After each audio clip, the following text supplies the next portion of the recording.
All right, guys.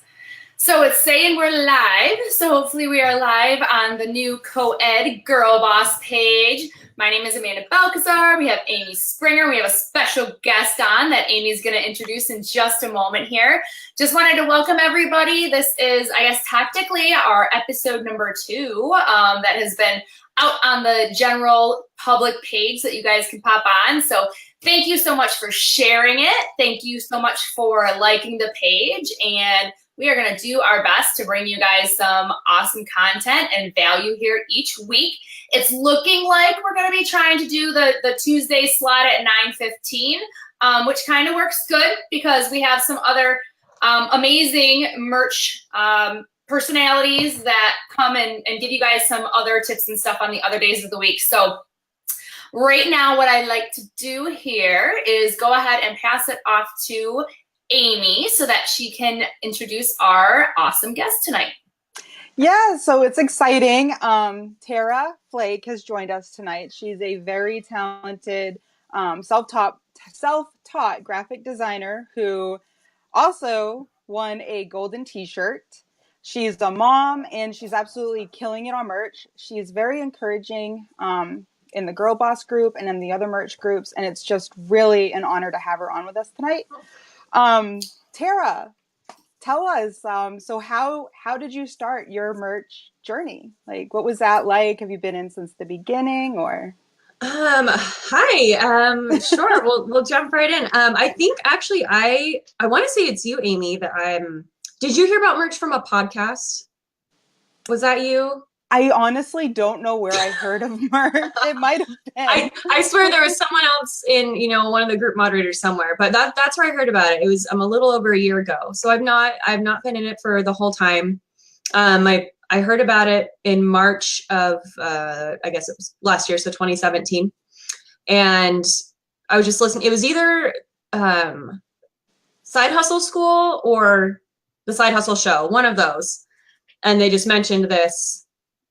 They mentioned merch and what it was. And I had been looking, I had my 4th kid. And I was like, all right, I'm starting to come out of this fog. My brain is starting to function again. I'd really love to dive back into graphic design, but I didn't want to do freelancing anymore. There's just too much back and forth and too much of kind of my time being beholden to someone else. And I was like, I can't do that right now with all these little kids. So when they talked about merch and that was on your own time, it sounded a lot like iStock Photo, which I did years ago. I still have a portfolio there that's now Getty. But just, the light bulb went off. I was like, oh, this is what I've been looking for. I can use my skills. I can do it from home. They don't tell me what to do. So I signed up right there on my phone in the gas station. And I actually, back in the olden days when you had to wait forever to get approved, I was actually approved in about 3 weeks. So I think it was just magic timing. I think I must have slid right in when they were doing a big approval. And almost like a confirmation, like this is where you're supposed to be. Angels were singing. I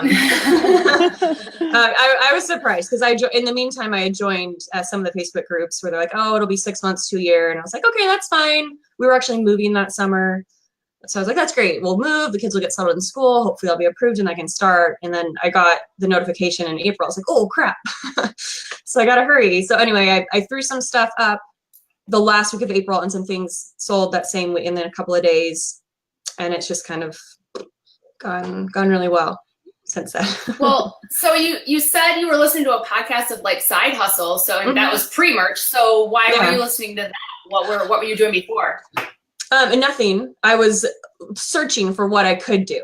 So, and I'd been listening to that for a couple months, just thinking, okay, I'll have more time once I was trying to be proactive and look a year or 2 ahead. I'm like, okay, my littlest guy at the time, he's 3 now. So he was 2. It's like, okay, he'll be in preschool in a year or 2. What can I be getting my feet wet with? Just in the meantime, maybe start with something really small. So I was listening to those shows to look for different things I could do. Awesome. And it started way too fast. So here I am. I think that was very, very similar. A pretty close. A few months later is kind of when I it was kind of the same thing. Initially, it was kind of like, okay, what is this thing? And all of a sudden you're like consumed. Yeah. And so you're moving. So you had 4 kids, you're moving and you're like, no big deal. Yeah, no big deal. I'll start a business. That's what you should do when you move across the country with a big family. Oh my goodness.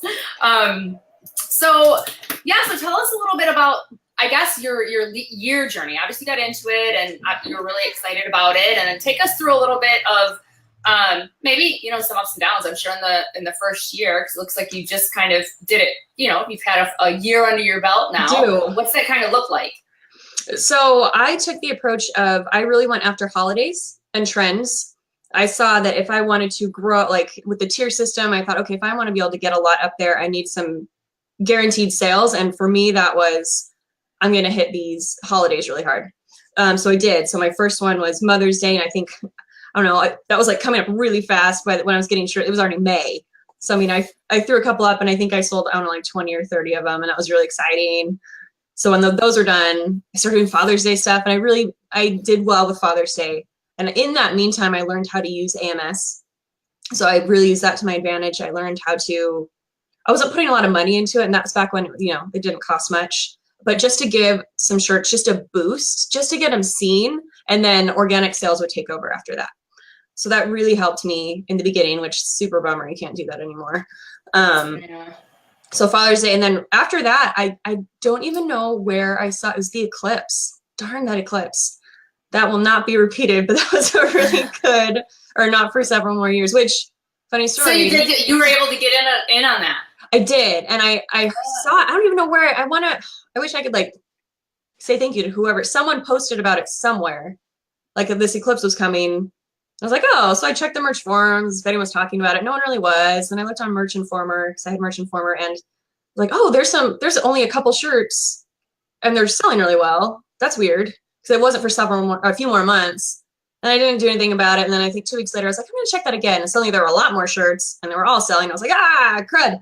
So anyway, and of course we were leaving on vacation like the next day. So I stayed up like all night, or pretty close to all night, and made just a ton of eclipse designs and just threw them up. Like once we got to where we were going on vacation, I just was uploading and keywording, and got them all out in like the next 2 days. And then a couple of them really took off. So it was really good. Man, I am still kicking myself in the butt for not getting in on the eclipse. I know. Well, what's funny is one of my best sellers could have been even bigger. I didn't get it up until I think 2 weeks before the eclipse, but I stuck it in my brand that was doing really well. And it was probably my favorite design out of all of them. And it took off, and it wasn't my overall bestseller because I didn't have that much time, but it did well too. Now, sorry, Amanda, you go ahead.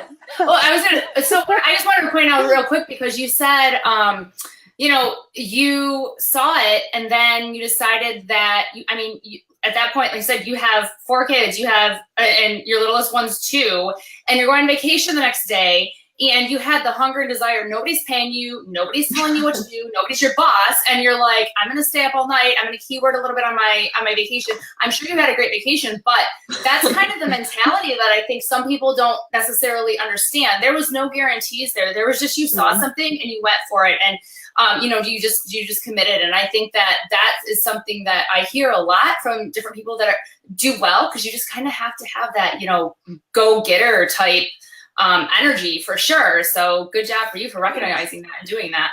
You made that sound really nice. I felt really stupid while I was doing it. I'm not sleeping. I need to be finishing packing or whatever it is to go. No, you got that. You got that in your blood. You got that hustle in your blood. It's important. It really is. So sorry, Amy, what were you gonna say?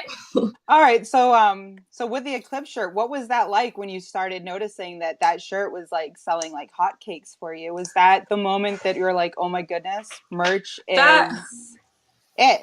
That was really fun. I think I had that moment though before, before for July 4th. I think I skipped July 4th when I was talking. I did really well July 4th. I had a few very different shirts.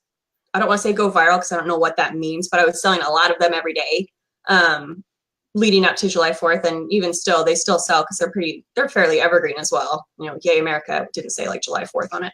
But so I think that maybe propelled me to do that for the eclipse, because I had tasted that with July 4th. I saw the power of just having a few good ones, and I did good ones. I don't put crap out there. And the ones that did the best, these ones that like go well, it was not text only. These were fairly graphic heavy. You had to know kind of what you're doing with Photoshop or Illustrator. I do have a lot of simple ones that do fine, but the ones that have taken off have always been a little more detailed. Now, with that said, knowing Illustrator and Photoshop and all of those tools, you taught yourself. I did. How did why did you want to do that, and how did you do that? Because that's in incredible. The olden days. Also, it was harder in the olden days. So my bachelor's is in advertising and marketing. So I was trained on like the marketing side of things, but I kept finding myself whenever we had to do group projects, which was like every project apparently in college. I always would volunteer to be like, yeah, I'll help with the marketing side, but I actually really like to design stuff. I'm fairly artistic and I'll figure out how to do it. So I taught myself the basics for projects. I ended up being a teacher's aide and running the lab for like basic Photoshop skills when I was in my senior year. But after that, I just kept going. And when I took my first job after graduation, I told them, they were just filling out, it was a startup kind of, and they were filling out their marketing team. Like, we need someone on the marketing team with this degree and you know, your internship leads you to this. And I was like, okay, but I actually really want to design. They're like, perfect. We need someone who can design. So that worked out well for me. And so I essentially was paid to teach myself. They're like, well, you make sure you do so many tutorials a day. And I was like, on it.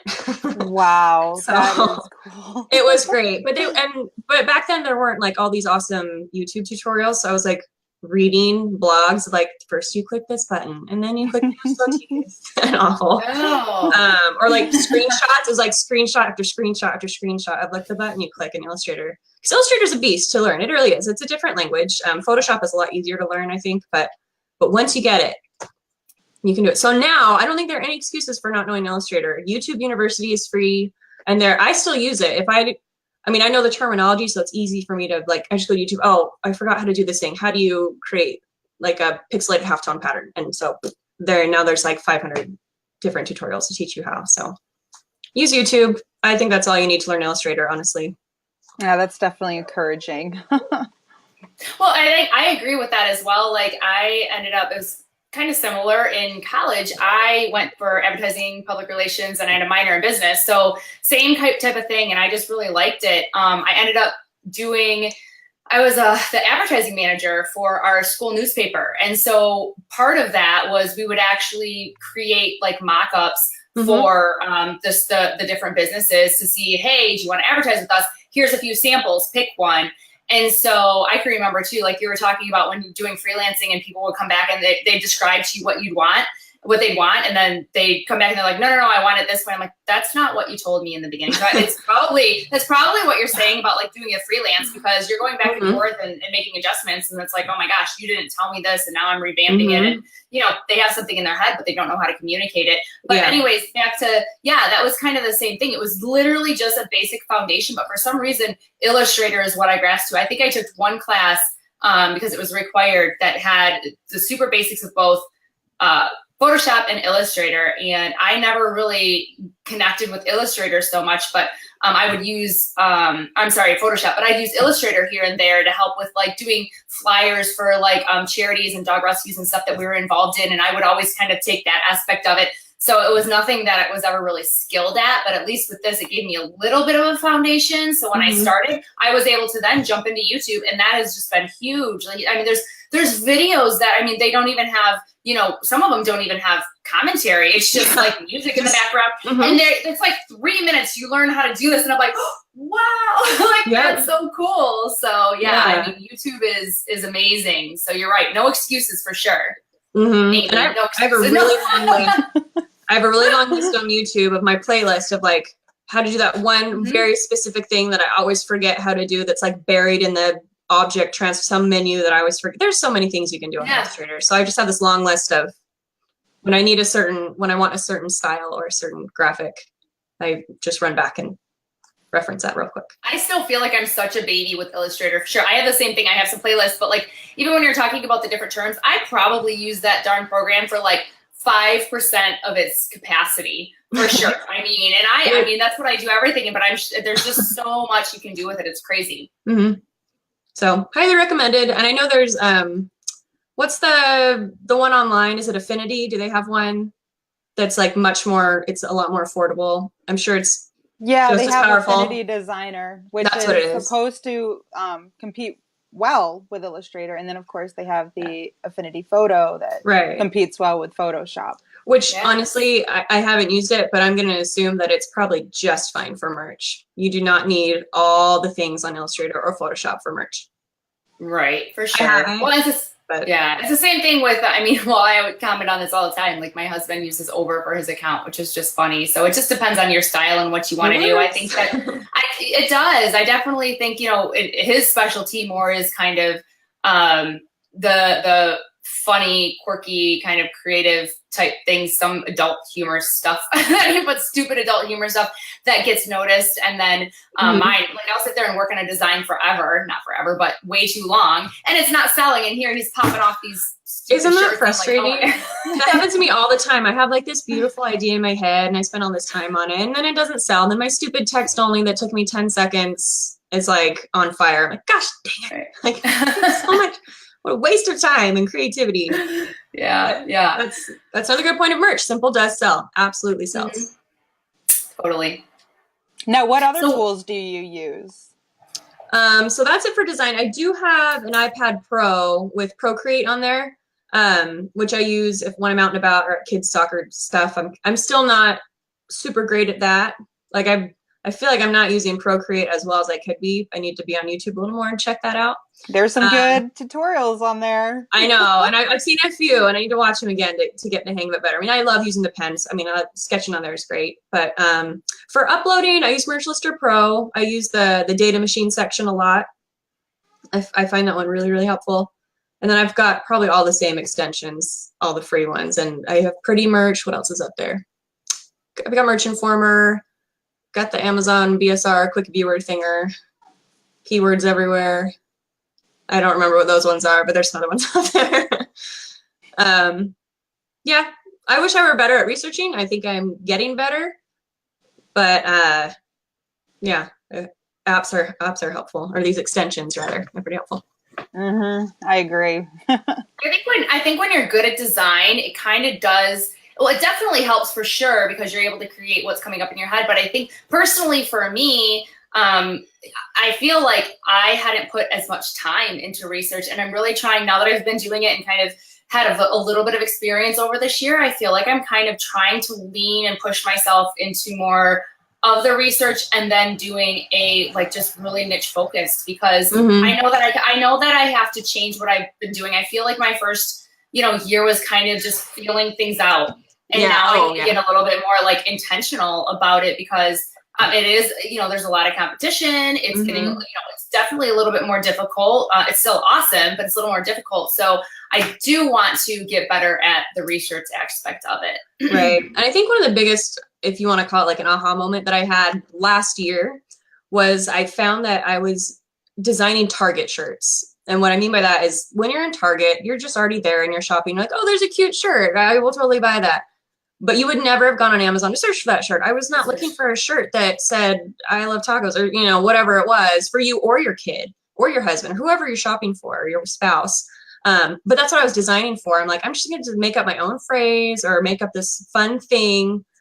But people on Amazon aren't doing that. They're not window shopping like you do at Target. I was going to say, yeah, window shopping. That's a really solid point. Once I got away from that, now I only design shirts with a very specific client in mind. I know exactly who's going to buy it, where they're going to wear it, who it's a gift for, what time of year would be the better. So I don't go into it. Is it niche or niche? Didn't you guys talk about those last time? I think that we're supposed to start saying niche, whatever. But I started saying niche. I'm like, oh, niche. Yeah, I don't.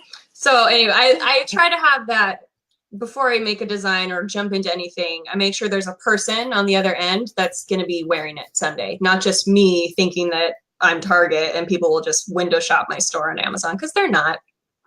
That's awesome. That's really smart. And like you said, if you're doing that every single time, Josh Brown is niche, he says. Niche. No, Lord. Niche. We'll get everybody in there. Niche. But anyways, yeah, I think that's really, I'm going to start keeping that in mind. That's a solid point. Don't design for Target. They didn't hire you. Right? Yeah, for sure. And have you noticed the big difference going toward to the audience versus finding like stuff sells. How about that? Okay, well, you know, that's what we're all wanting to do. Which is what I should have picked up on. And this is talking for evergreens. I should have picked up on that with all my efforts towards holidays. It sold because people were looking for a holiday shirt. I was designing a shirt for them to wear to a specific party or school function or family get together. But when I was doing evergreens, I was just doing whatever, and that just wasn't doing well. So now my evergreens have taken more of a almost like a holiday approach. Like there needs to be a specific reason for this shirt to exist. Very cool. I'm writing that down. So how about this? So what do you have? How did you start out with your pricing strategy, and has it changed over the time? You know, I've tried, I don't know if I've been on long enough to see a huge difference. I mean, I just priced kind of the general range between like $17.99 to $19.99-ish for like a regular shirt. But then at the beginning of the year, it was kind of in that weird January thing where like no one's shirts were showing up and there's all that weird stuff going. So I like dropped all my prices on my new stuff and nothing sold, and it all just fell off anyways. I got really mad. So I'm re-uploading it at my regular prices and it's selling. So I think there might have been, if there were bugs, they got worked out, or maybe the lower prices don't sell. I don't know, but they didn't work for me. So I'm back to doing, you know, between 17 to 20 for a standard. And then hoodies. So I actually sell hoodies. I know a lot of people say they don't. I sell hoodies quite regularly. Right now, do you do that like when you're doing that and the stuff that you're finding that you're selling for hoodies, is that just something that you intentionally designed for, you know, at this target market on a t-shirt, and then you also put it on a hoodie? Or there's some things that you're like, this is going to be really good for a hoodie, and of course you put it on both, but are you thinking like the ones that are selling on your hoodie was more or a hoodie, or they're more generic, honestly. So like if I have a really detailed whatever novelty tee, I don't throw that on a hoodie, or I won't, unless if I see it taking off maybe on a shirt I will. But the ones that I put on hoodies are typically scaled and a little more generic, and they're not like huge sellers, but I sell a hoodie or two a day. So I mean, it's not nice. And they all have those up, they're above $40, like 45 or something, I want to say. So look over here. Yeah. Like I don't think I've sold any hoodies today, but I usually have at least a hoodie or a long sleeve. And so I have a lot of slots to fill. So I just kind of, everything goes on everything. At this point, my sales have greatly outpaced my uploading ability. I do not upload very much. And I don't know, I feel like the merch people might laugh at me. They look at my account, they're like, this person she could put 500 up a day and she does 0. So she's really using it wisely. I think they get it. I think they get it too. I think that, I mean, there's all different, you know, types of people that are on here, and the fact that, like you said, your sales are outpacing, which means that you're putting up quality, which is really what they want anyways. They do. And so I'm in contact with merch people. I've met them. So yeah, this is a good segue into that. Yeah. When did you actually get your? So you actually had an invite to go see like some facilities. There's going to be something she's not going to be able to share, just of course, but she's going to, you know, share a little bit with us. And how did that happen? How did you get the invite? And tell us a little bit about that. So that was back in January, and it was kind of short notice, and I thought it was a joke. I thought maybe all the merch accounts got hacked because my email, it was like, you won a golden ticket from merch. Like, no, I didn't. But I opened it, and it like seemed pretty legit, and it was just kind of explaining, hey, we're looking to invite a few people to tour the merch facility in Dallas, and we would love to have you on a panel to answer our questions, because we would love to reach out to our sellers. We want to get to know our sellers better. It seems super legit, and they weren't asking for like my credit card information or anything, so I wasn't super worried. And then I saw who it was from, and I Googled him, and I was like, oh, he's like this person that works for Amazon. So I'm really glad I didn't delete it. But anyway, I got back to him, and so they were like saying, do you want to come? It's in a couple weeks. And then I was like, yes, but I totally fell backwards into this. I didn't realize until later. So we had moved to North Carolina. That's where I live. But we lived in Texas when I started my merch account, but I never updated my address. So I said I would come, and they said, okay, well, it's kind of on your own dime. This isn't like a big, thing. I'm like, oh, that's weird. Okay, fine. But I really don't want to turn this down. So anyway, I got back to them and said yes, and then another round of emails went out and said, oh, okay, so we invited a lot more people than we thought would come, and everyone said yes. So we actually have to pare this down a little. And they ended up inviting 6 of us to come, and I'm really glad they let me come, even though I was not in Texas. I think they had intended it. They very loose. They didn't tell us exactly how they picked us, but they said you had to have, you know, an account in good standing. So they went through make sure we didn't have any, you know, IP infringements and stuff like that. And had to be a good seller. So I had sold a lot of shirts by then. And so I had the other 5 people. And anyway, so they were all still living in Texas and I was not. But I flew myself out there anyway. I didn't feel too bad. One of the other guys flew too, because he was on the other side of Texas, which is huge, you know, so you do fly across Texas. Anyway, so yeah, we went there and they give us, we met the director and then the guy who kind of runs day to day, and then their whole team, the IT team, the guy who like made the dashboard and all that stuff. And I wish I would have known sooner. They had the VP of Marketplace there, and like they said all these names and these titles so fast, and I'm dumb and I didn't pick up on. He's like the VP of like all of Amazon Marketplace, Wow. like not just merch. I didn't realize that till later. So my brother actually works for Amazon, nothing to do with merch. He had no idea what merch was.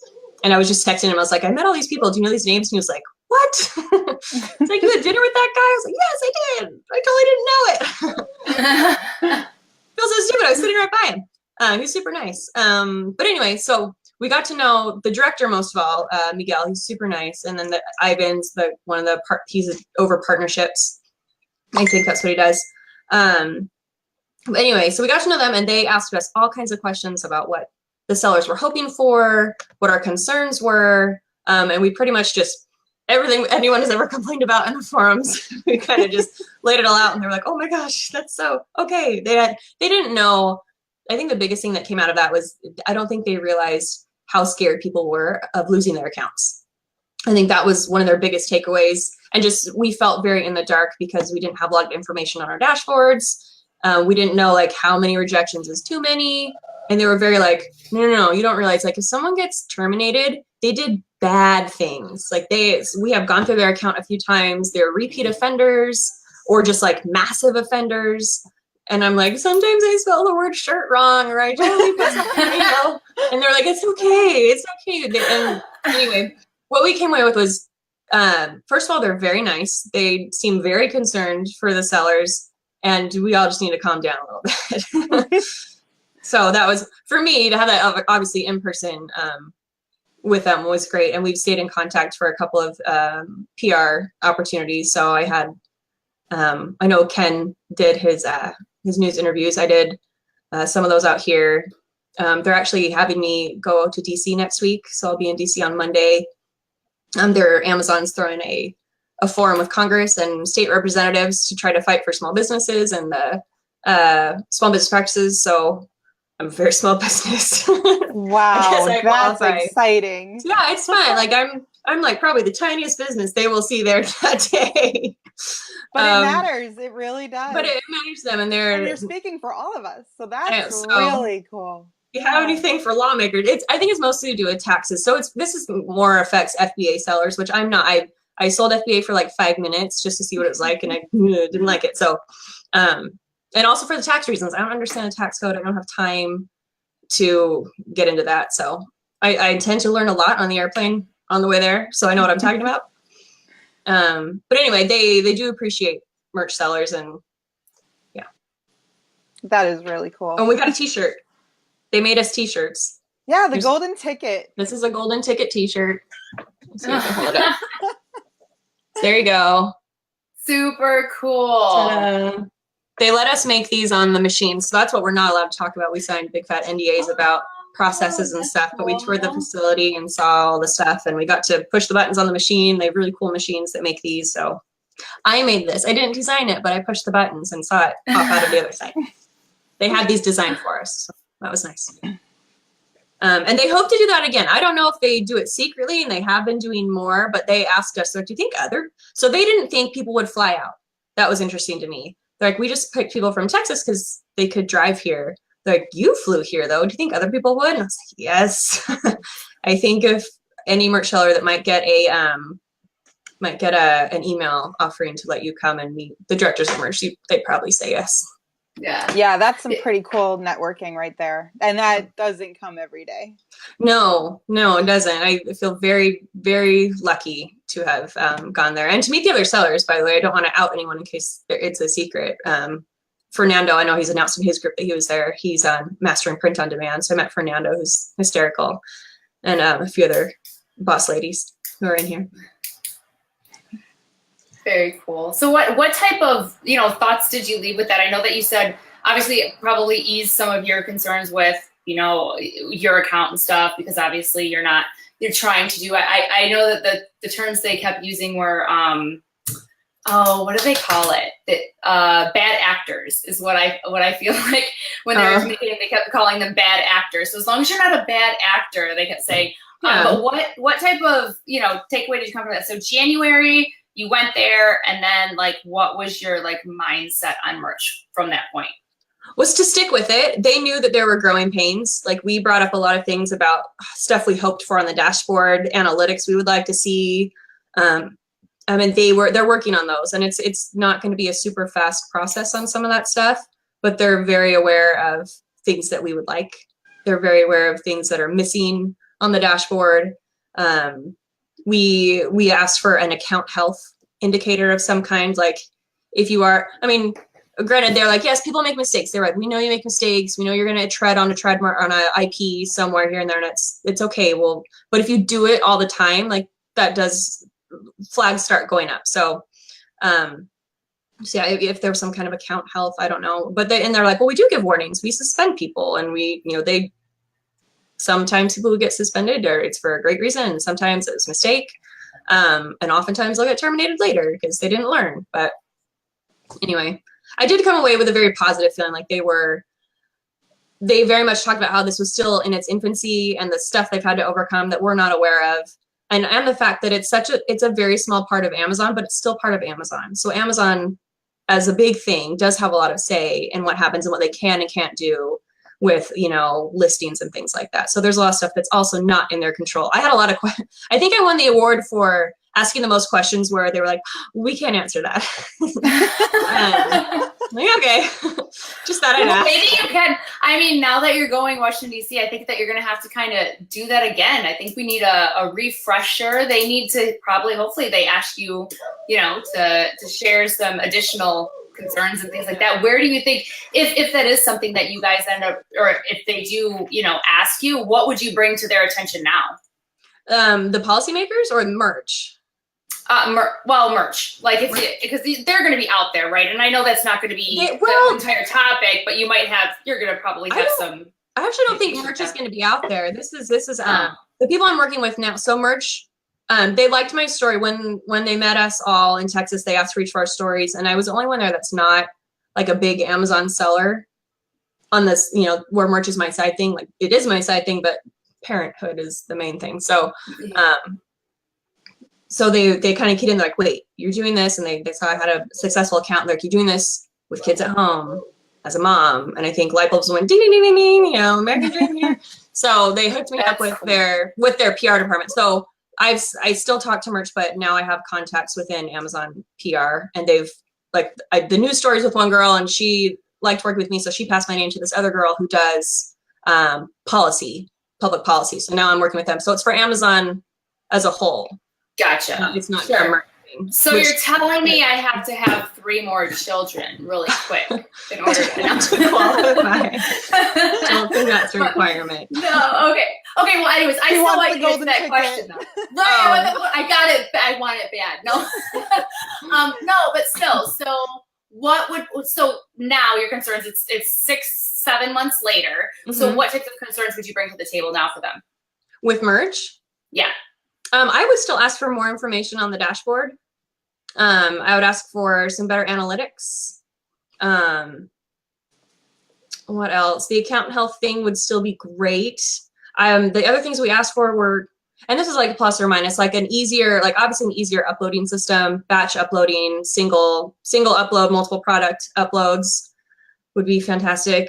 Having everything on one screen would be great instead of, that. Yeah.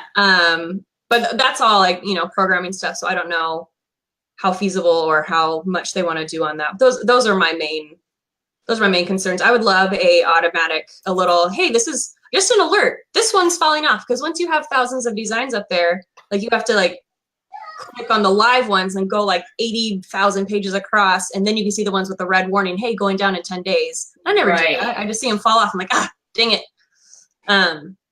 So then I don't know. I would love a little button that says just renew it.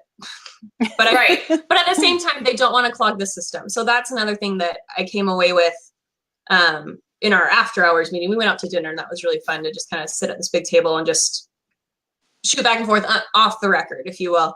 And I asked about, you know, BSRs and all this stuff. They're like, well, we actually prefer fewer BSRs because every BSR actually costs money to run, just because there is a physical server somewhere and there are employees somewhere. It's a very, very small amount. But if we just get spammed with the same thing 8,000 times, like 8,000 BSRs for one very similar design, like doesn't really do us a lot of good. And it costs money to upkeep those. So they have an interest of keeping a low number of BSRs. So I think that change kind of happened. I think now, like there's no more parent-child ASIN thing. Is that right? Does that sound right? That sounds familiar. I'm not sure. Like I don't think every like size and color has its own ASIN anymore. I think that's right. Maybe someone who's listening knows if that's right or not. But that shift was in an effort to condense BSRs. If that means anything to anyone. I'm not an Amazon expert. But yeah, it was fun to talk to them in January. They were shooting stuff out about like collab, about new products. So it's been fun to see those things come live. Yeah. So are you loving pop sockets? Yes. Yeah. So those are. Have you really been putting the most of the focus on them, like most recently, or do you still do a mix? I do a mix. I haven't uploaded a lot of them recently. I was in the beta testing group, so I did that for a long time. That's all. I didn't upload any shirts for probably 6 weeks because they asked for many at once. So yeah, that is what I did for a long time. Very cool. I'm a one-person show here until recently. I just recently hired out, so I'm trying that whole thing where people work for me, which is weird, but you know. So talk a little bit about that. So what have you hired out? Is it just like one person, and how are you kind of getting the groove with that? So I hired Penji. I know that their name has been brought up in several other groups. And it's taken a while to kind of get into, I need to learn how to request a design because I've never requested designs. I usually fulfill designs. So I'm hiring out design work. I've just figured out I just can't keep up. I can't do enough. I'm getting like, it's summer now and all my children are at home. It's like my hours got even smaller. So I've hired out design work through Penji, and then also I found 2 people through Upwork. It took kissing a lot of frogs to find people who legit could do what they say they could. And I'm also very, very picky. So I think I've hit a good stride with Penji. Found a few of their designers that have, like, one's a really great illustrator. So for different styles, they've got different designers. So they've been doing some good work. And the guys, I've got 2 people on Upwork that have been able to do what I've asked them to do, and which I have really loved because I don't know that I trust people enough to just say, make me shirts about baseball, because then I would spend so much more time like going through it and fixing all the mistakes I think I see, and then having to check for all the trademarks and where'd you find this graphic and did you make this graphic? Because the first things I got back on Upwork were things that were ripped off of Shutterstock. I was like, so those people are gone. But now I make custom requests, like I want you to make this weird thing that does not exist, so I know that it's just you made this. So that I think that has made my mind calm down a little bit. I think it helps when you do have a design background when you are hiring a designer. Like you said, you're a little bit more picky, but you can tell some BS when it comes across. And that's been, I've seen some stuff and the same thing. I've been like, where did you get that? Or, and it's just, so I think that does help because I was really nervous about that too, because I'm just like, okay, I need to make sure that this stuff is, original and not ripping it off. And it's funny because just trying to work. I've worked with a couple of different designers, and I've used onlinejobs.ph, and it's interesting, but it's just not until I got really focused on wanting to kind of in the beginning grow a solid foundation with them, because I was just like, I don't have time. If I'm gonna make this work, I'm gonna give you something and I want it to come back, and I'm just like, well, you know what, I want to actually put in a little bit of time at the beginning.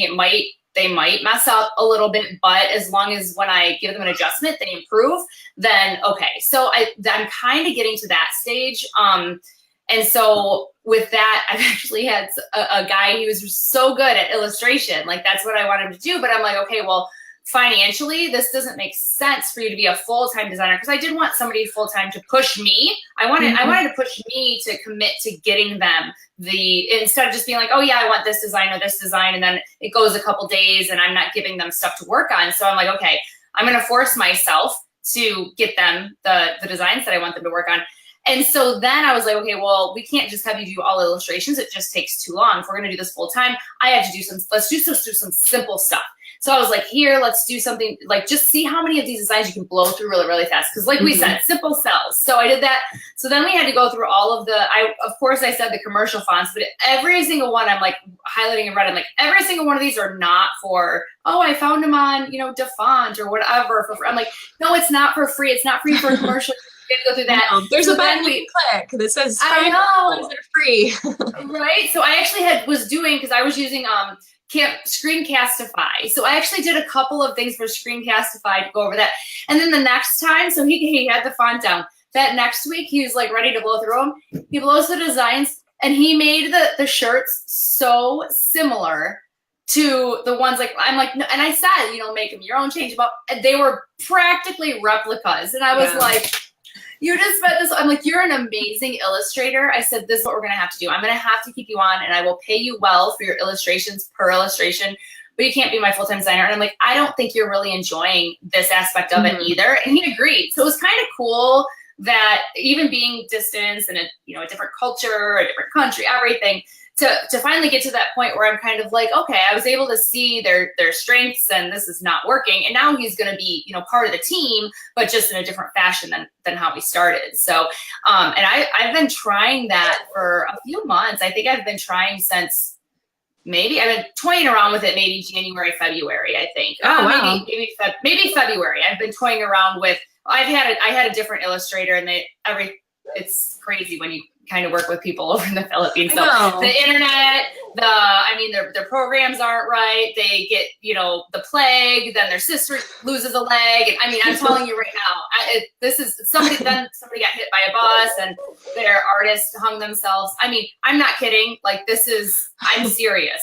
That's exactly what happened. And you're trying to have a heart for this. And I have some people that I'm consulting with that work with, VAs all the time. They're like, fire them. And I'm just like, I don't know. I just feel so bad. And they're a good illustrator. So that's the bummer when you find somebody and then you're like, okay, they go MIA for 2 weeks. I'm like, oh yeah, well, yeah. Internet. I've got one that hasn't gotten back to me.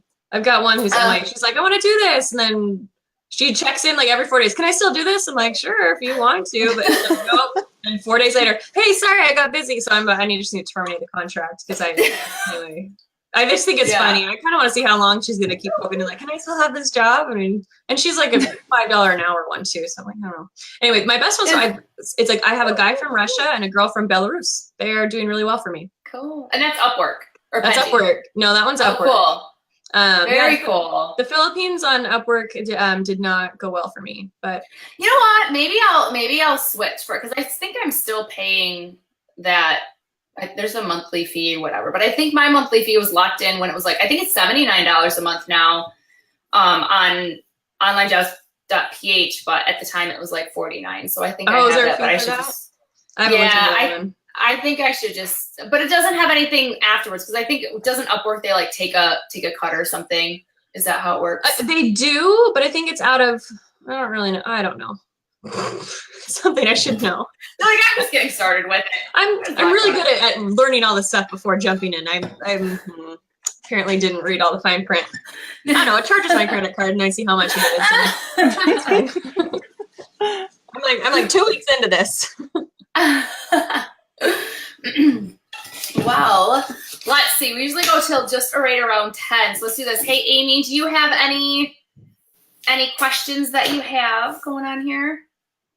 I don't. I probably should though, but I've just really been enjoying listening, and I've learned a lot. And yeah, not I'm scanning really. the questions or the comments. Oh, your husband. That's a good idea. What That's a good idea. I think he's referring to when I told Amazon all our concerns. He wants to know if they said "suck it up, cupcake" after we. Not out loud. They did not say that. No, they seemed genuinely shocked actually by how much we cared. To be truthful, they were sitting there like, really? This, like, you just lost sleep over this? I told them about. I've had one person come after me saying I copied them, which was kind of ridiculous, but it's over now. But it was a huge deal. It was a huge deal to me, and I totally lost sleep over it because it was one that was of this big, a big brand that I had that was doing really well, and then like I fought it, and that was back when you could file a DMCA, and then she came back and took down the next best-selling shirt in that same brand. Like, it was intentional at that point. So I told Merch about it, and I was working with the guy on the DMCA side because that wasn't with Merch. And then, honestly, the next day is the day that Merch was like, we no longer accept DMCAs. I'm like, wow. Did they see how crazy this case was? I like had all my proof from, I had licensed a graphic from somewhere. I'm like, I'm using this just fine. And anyway. So for people that don't, so give a little bit of that. So like DMCA. So walk through like. Or DCM, whatever. It's those letters, some formation. I actually am not straight on that either. So that's why I'm actually asking. We're like, somebody in the answer. Come on, somebody can Google it and tell us. No. So the way it used to be is if someone reported your shirt for infringement that wasn't like a pixel for pixel copy. I've never been taken down for that because I don't do that. Right. Is they would report you to Merch, and it was just, you just report whoever you wanted, and Merch would just be like, oh, someone reported you, it's down. Now you two go figure it out together. And I'm like, how is that? I mean, what else could they do? I mean, not a whole lot. I mean, aside, they don't have to hire a whole team. And that's another thing they brought up in January. They're like, we don't have a whole team of people to sit here and like figure out these disputes. And as the seller and legally, all we can do is be like, sorry, like, she said you copied her, so your only recourse was to file a D something A, and which is a legal form. You have to fill it out, and basically says to the other person, you have 10 days to sue me. If you don't sue me, Amazon has to put my shirt back up. But that's so no longer. That's no longer available. Also, from what I understand, Amazon never, like, it would take a really long time to get that shirt back up. And for me, it was a trend. It was a trend that would be over by the time it came back. So it would, I felt like it got personal. I would try to be really nice, and I got lucky in a way that the person who took mine down wasn't just some person taking everyone down. Like, she legitimately thought that I had copied her work, which I didn't. And I tried explaining to her, and I like gave her my paper trail. Like, no, like, I actually, this is from the original owner. Like, you can see their website here. I have the rights to use this. And anyway. All right. Shout out Lauren. She said it's Digital Millennium Copyright Act. Yes. United States Copyright Law. Yeah. That is awesome. Cool. Thank you, Lauren. Yeah. Okay. So, but I do want to know. So now, again, it's July 10th. A little over halfway of the year. What's your visions and your goals for the rest of 2018? To fill my stupid slots, first of all. I mean, so how many stupid slots do you have to fill? Well, I'm at the 6. I'm looking at my other computer here. I'm at the 6,000 tier, but I only have, where's the thing that tells me? I have about 3,000 live. But I mean, I've sold enough to qualify for a much higher tier, but which honestly doesn't matter. You don't get special treatment or more money at that point. And I don't think you get more uploads either. I think the 6,000 tier is where it starts at 500 a day, and I think that's where it stays. I think someone can correct me, but I think I believe that's correct. That she still has 500 at the 1,000 tier or 100,000. So I mean, I used to feel a lot of pressure. Here's what's weird: like when I was on the lower tiers and beginning tiers, I'd feel really pressured. Like, I gotta fill 40 slots a day because it was kind of feasible. But now that I'm at 500, I'm like, I'll never do that. So I don't try. Right. Oh, here's a fun fact. So Miguel, the guy that, the director of Merch, he likes games a lot. So he devised this tier system on purpose to make it kind of fun, like you're achieving something, and to make it kind of like, you want to come back, like, oh, I only have this many slots. I got to do my best work on these slots. I was like, oh man, you knocked that one out of the park. So I sit there, I'm like, I have to fill my 40 slots. He was dead on, and I kind of thought that that's what they were doing up until we got the 500 slots to fill. Yeah. I thought that's exactly what they're doing, and I was like, it's freaking genius, because not only is it getting us to do stuff daily, putting up fresh new work, you know, when you are limiting those slots too, it's making you put up better quality, you know, as well. And not that I'm saying that I want them to do that, whatever, but I think that was definitely a different feel in the beginning. And then even like you were around when they had like dropped the uploads, and you're like yeah. Every 10 days it changed. I was like, no, wait, what? And then it was yeah, but then it's like you did the message board. They're like, okay, we got more, we got less, we got more, we got. That was a roller coaster. Something I'll do for the rest of the year is definitely put everything on all the products that you can, if you have the slots to do it. Something that saved my bacon last December during the freeze. So in November, I was like tired, I don't know. And I didn't want to design anything new. So I was just like, whatever, I'll just put all my stuff on long sleeve shirts and see what happens. And I sold so many of those during December because they weren't throttled. The t-shirts were throttled, but my long sleeves were up all day long and selling. I was selling hundreds of shirts a day in December. December was amazing. Yeah. So getting your stuff. I think someone else had mentioned that happened to them. It might have been Cassie Basket. I've met her. She's really nice. I think she did the same thing the year before with premium shirts. Premiums. Yeah. So just having your stuff on the different products and expanding. I am looking at other places to put my designs. Oh, here's something I picked up. While I was making so many pop sockets, I realized soon into my process, thankfully, don't design them tiny. Make them big and then output them tiny. But now that you've got something big that you can go throw on a sticker somewhere else and sell on other products. Because if you're just going to be stuck with 1-inch designs, like you can't do a whole lot with them. So everything I design, now I also like, all right, how can I use this somewhere else in the future? Or what kind of product, if they come out with mugs, this is going to work on a mug, or will this translate well? You know, if they come out with something else, but that's not like a hint or anything. There are no mugs coming. But there are mugs on, you know, Etsy and Redbubble and all these places. So I made sure to make all my pop sockets really big so I can also throw them up as big stickers eventually, you know, when I have time to put them on Redbubble. Yeah. Awesome. So that's all. Anyway, so I treat all my designs now with a broader, this will work great on a shirt, but how can it work on another product? Because, you know, they're just going to keep coming out with more products. We know that. So anyway, keeping your designs flexible is something I'm looking forward to. And driving my own traffic. That's my main goal actually for this year. There's no more AMS that we're aware of. Rumors of merch having their own advertising system, come what may, if that happens. But you can bypass all that if you're going to drive your own traffic. I know that's something that the gurus have said from day one that I just kind of laughed at. And I'm like, God, crap, I need to do that. So now I'm learning how to, I'm looking at making niche authority sites to drive be like a landing page from Pinterest to this place to Amazon. Because everything I've learned about Pinterest and all of my research lately has said that things just perform a little better if you don't go straight to Amazon, because that's a little spammy. But if you have somewhere to land, provide a little bit of content, then zip them over with an affiliate link. That is good to know, actually. So that's what I'm focusing on. I have a few niches that I think would do really well with that. So on my long list of things to do, that's what I'm working on. So I hope to have a couple of those up for Q4. Great strategy. I like that. It'll be fun to see if it works. I think it will. No, I think with that focus, and I think that you'll probably be extremely surprised and happy that you're doing it, especially around Q4. I think this is the best time to start that. And so, well, now with the extended time, anything you put up now is going to be available on Christmas Day. So, get to work, and the earlier the better. I missed out on so many holidays this year. I was just behind.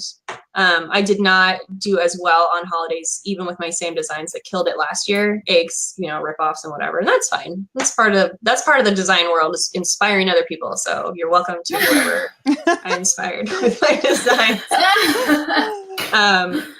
but I didn't get in soon enough on a lot of like Father's Day. I did actually pretty well on Father's Day, but not as well as I hoped because it suddenly was here. I was like, dang it, it's in 3 weeks. I needed to be up 4 weeks ago. So get in early, get good stuff up, and maybe drive your own traffic.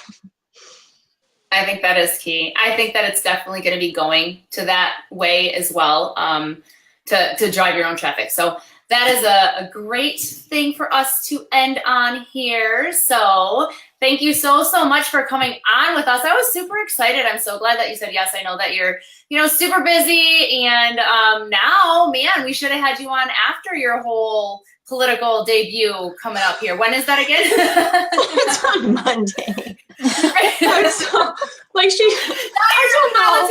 I don't know what I'm doing. She told me what it was, and I was like, you realize I licensed my work to Amazon. Like, I am just me. I don't deal with sales tax at all, which is why I do this. Right, and she was like, no, you are a small business. We want to have you there. So it's me. And I think she said they have, I think maybe like 20 other businesses from all of Amazon. So I think I'm the stay-at-home mom, tiny business, doesn't quite know what she's doing, but really likes it anyway person. Awesome. You're super humble. Come on. But anyways, that's awesome. I'm excited for you. And yeah, we'll have to have some sort of a recap so you can give us additional information on whatever you're allowed to share. So anyways, go out there and fight for our rights. If you want to let me know what our rights should be, I could fight for. Sure. So if any FBA people have something that's bothering them, send me a message and I will bring it up with my congressman. Awesome. Well, you heard it there. So now your inbox is going to be blowing up with all these FBA people. No, I'm excited to go. I am excited to go. I'm honored to go. I'm excited to meet other Amazon sellers and, state representatives. I think that'll be fun. But if I had a few more things to say, that would be helpful. Awesome. Oh, you'll do great. Right, well, for sure. No doubt. You'll represent well. That's why they picked you. But, well, thank you again. And I had an awesome time with both of you ladies. And we'll figure out what's going on. And everybody that hopped on,